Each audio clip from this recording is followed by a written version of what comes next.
Hail and welcome back to Bayonetta 2 for the Nintendo Switch. We've reached a particularly juicy chapter here, y'all, and it may be short, but Rich assures us that there are some very tasty things going on here.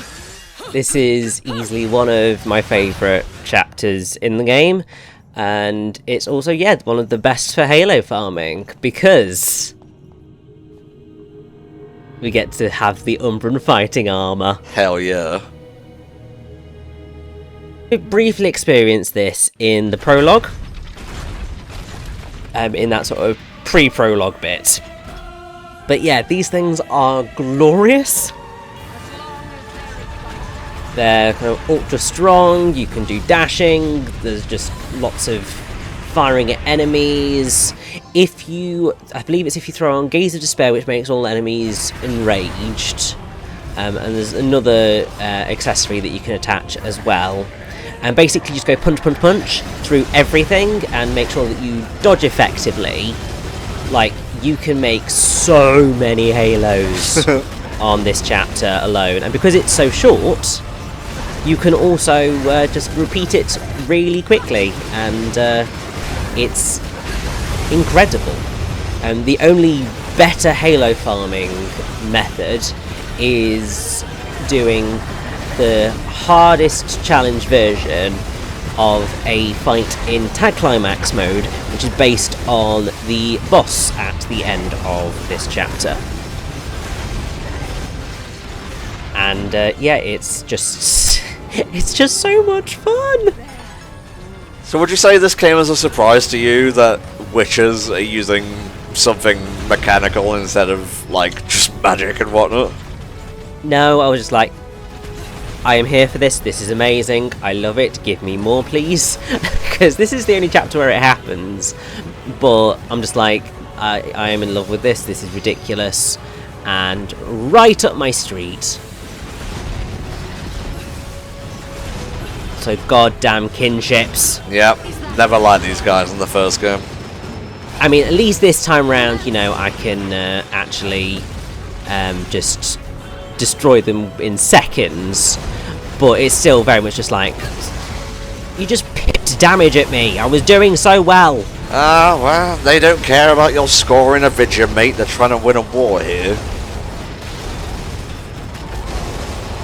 But yeah, the reason that you can get so many Halos from this is because with this attack alone, you rapidly get up to that 9.99 times combo ranking. And because you can keep that going near constantly, you just barrel through on those Halos.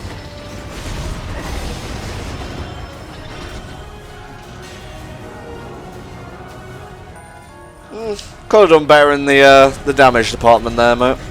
Yeah, but honestly at this point I'm just going, oh my god, I love this armor! And I can't remember whether it's at the end of this chapter or whether it is end of the game, but at some point you are able to get an accessory. I believe it's the Earrings of Ruin, I want to say. And basically they give you the ability to trade in your, I think it's your Witch Time, for the Climax armor. Oh, cool. Yeah, that is a pretty meaty trade-off, so decide what you want, a get out of jail free card or a giant fucking mech. Yeah, I can't remember the exact specifics, but it's roughly along those lines. There was a similar item, not quite as amazing, but in the original, which gave you a bomb instead of Witch Time, which is how most people ended up doing Infinite Climax mode, because obviously you couldn't use Witch Time anyway, so having a replacement for it that caused damage was very useful to have. For some reason I didn't expect the armour to come into the Muspelheim. I'm very glad it did, because otherwise that would have been a nightmare.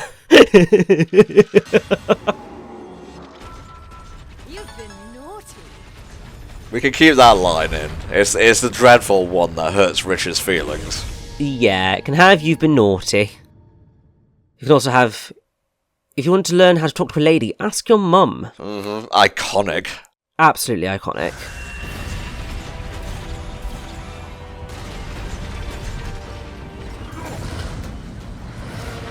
And look, it's Sapientia! Oh, I remember you. Yeah, let's give him a touch of this.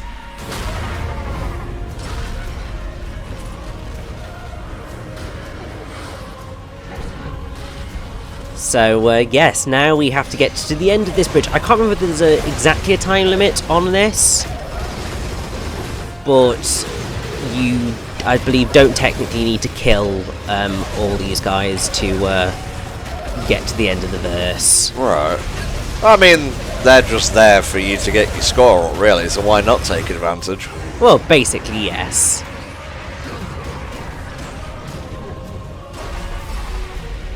You just kind of bullied Sapientia there. Well, of course, it's the right thing to do. That's what you do in the middle of the war. You give the enemy nuggies. You just absolutely destroy them. It's what they deserve. They're trying to wipe us off the face of the earth. You heard it here first, folks. Richie endorses war crimes.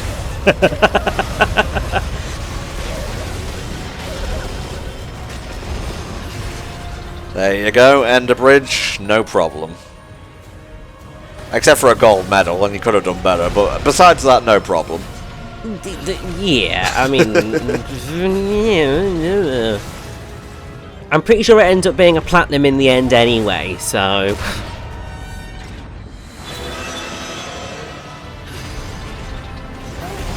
It's kind of a lot more fun fighting this guy with a giant mech than it was fighting on a sheet of wood. Yes. Yeah, sorry, earlier I had the, like, phantom memory of what the fight was like. Now it's all just come back to me. That is great design. Not really a fan of fighting him, per se. I mean, it's still obviously a glorious fight that's iconic. But yeah, there's just a lot of waiting around, whereas this, you are right in there and obliterating his face.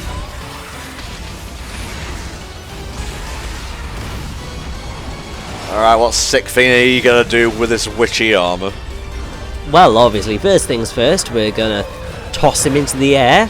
So long, gay Sapientia. And he's, yeah, used as a way of breaking open at least part of the shield on that guy.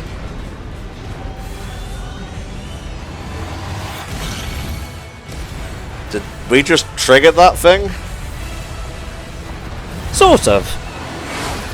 It just got very angry. Ah, I was gonna ask if it could fly or not. Most definitely can fly, and this, I believe, is worship.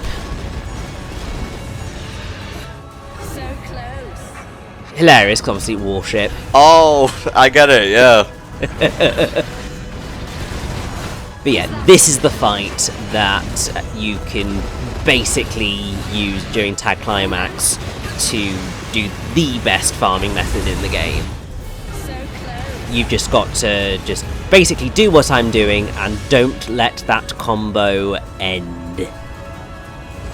I can't remember whether there's a whole... And also, don't die. That's a key thing. No shit, Richie. But it can be quite challenging because obviously you're playing on the most difficult version of the fight. You want it enraged so that you get like double points for everything. It can be quite a challenge, but still so useful.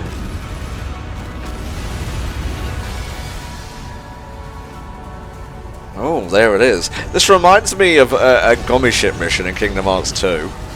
Yeah, it does very much feel like that in a way. It is the pirate ship one, I think. Yeah, that makes sense. So close. Now I'm just imagining Bayonetta doing a gummy ship sequence. Like, she's driving and Sora's in the back because he's a child and he doesn't have a license to drive a fucking ship. Can we go to McDonald's on the way home? No. Now shut up and sit next to your brother Joker.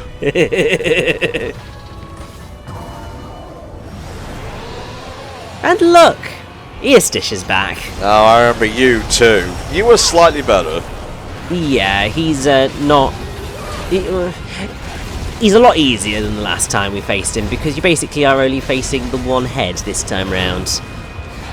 but he can nip you maybe a little bit more easily because you've just got a massive target on your back.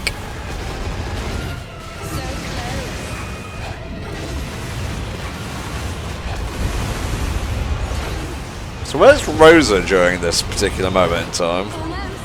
Honestly, I have no idea, but it's fine because we just get to be a badass, and I am totally okay with that. Maybe she went to help out other Umbral Witches. Most likely. Is that all you've got?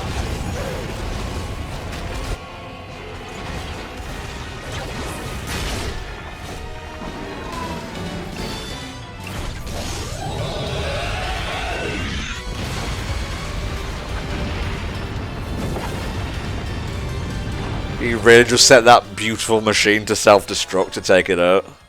Of course. I mean, sometimes these things have to happen. Nice callback to, what was it, Route 66? Route 666, time to go vroom! Nice.